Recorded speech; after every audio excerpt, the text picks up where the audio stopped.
akan membahas tentang banyaknya ya orang yang salah kaprah menganggap bahwa dengan mendaftarkan merek di satu kali daftar udah melindungi semuanya, sehingga orang lain dilarang menggunakan merek tersebut. Ya, itu salah kaprah ya. Jadi tidak seperti itu.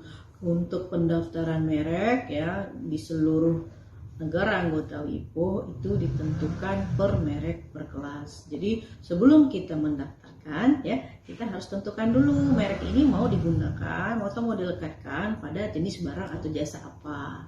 Jadi untuk pendaftaran merek itu ada dikenal dengan klasifikasi kelas barang atau jasa atau NICE classification yang terdiri dari 45 kelas.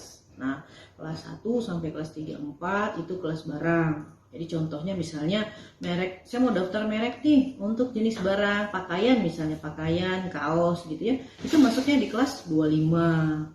Nah, jadi daftar di kelas 25. Nah, setelah dia daftar kelas 25, kemudian ada merek yang mirip. Katakanlah mereknya adalah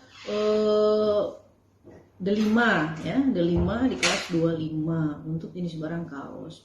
Nah, keluar sertifikatnya. Kemudian dia lihat di peredaran ya, perdagangan jasa itu ada yang menggunakan merek D5 ya, itu untuk melindungi jenis barang kosmetik. Nah, kosmetik ini masuk di kelas 3, didaftar. Kemudian terbit sertifikat mereknya. Nah, si pemegang hak merek D5 di kelas 3, selain dia jual barang kosmetik, dia juga buka salon kecantikan. Nah, apakah merek yang didaftarkan D5 di kelas 3 juga melindungi ya jenis jasa salon kecantikannya?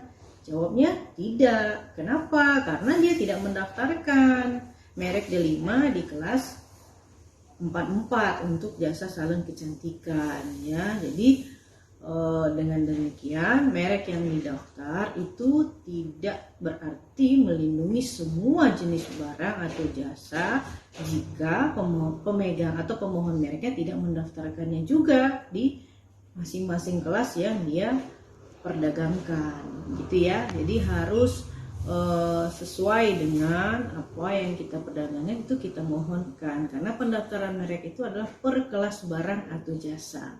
Jadi satu daftar merek hanya di satu kelas itu tidak berarti dianggap saya udah daftarkan semua, jadi orang lain yang menggunakan itu tidak bisa.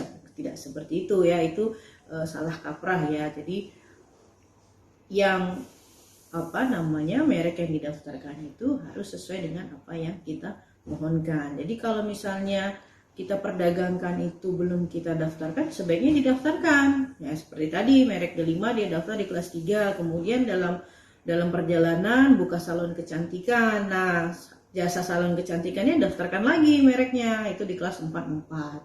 Sehingga nanti terbit sertifikat merek, maka keluarlah perlindungannya untuk jasa salon kecantikannya di kelas 44. Demikian ya. Jadi merek itu harus didaftar per merek per kelas. Perlindungannya sesuai apa yang kita mohonkan per kelas barang atau jasa.